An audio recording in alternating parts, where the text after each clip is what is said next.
নমস্কার বন্ধুরা, আবারও একটা রেসিপি নিয়ে তোমার সামনে হাজির হলাম। তো এখন আমি বানাবো আমের হালকা পাতলা চাটনি।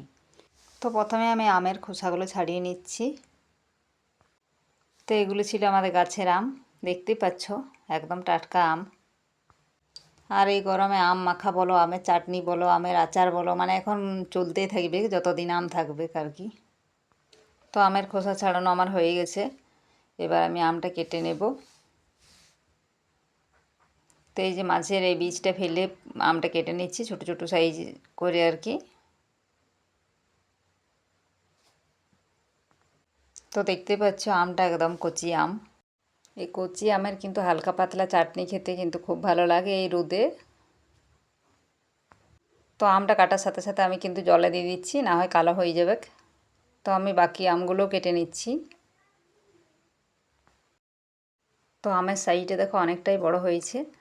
আর এই মাঝের বীজটা ফেলে আমটা কিন্তু ওই একইভাবে আমি কিন্তু জলে দিয়ে দেবো, না হয় কালো হয়ে যাবে। তো আমগুলো আমার কাটা হয়ে গেছে, এবার আমি ভালো করে ধুয়ে নেব আমগুলো। তো এই যে ধুয়ে একটা বাটিতে তুলে নিচ্ছি।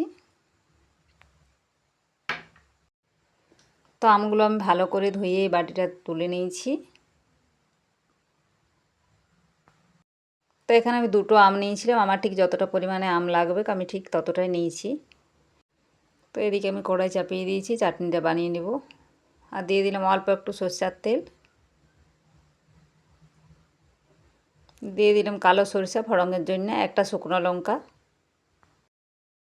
তো ফোড়ন ভাজা হয়ে গেলে দিয়ে দেব কেটে রাখা আমগুলো, যেগুলো আমি কেটে ধুয়ে রেখেছি।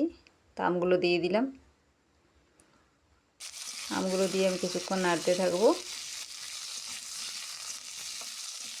কিছুক্ষণ নাড়াচাড়া করার পর দিয়ে দিব আমি স্বাদ অনুযায়ী লবণ, অল্প একটু লবণ। আর দিয়ে দেব পরিমাণ মতো হলুদের গুঁড়ো।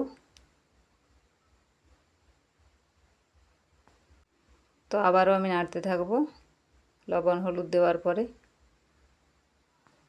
তো এই সময় একদমই আঁচটা কম রাখতে হবে, কারণ এতে করে কি হয়, ভাজার সময়ে অনেকটা আমটা সেদ্ধ হয়ে যায়।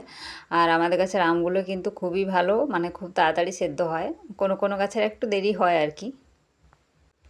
তো আমটা আমার ভাজা হয়ে গেছে, এখন আমি দিয়ে দেবো জল, 1 বাটি মতো জল দিলাম আমি।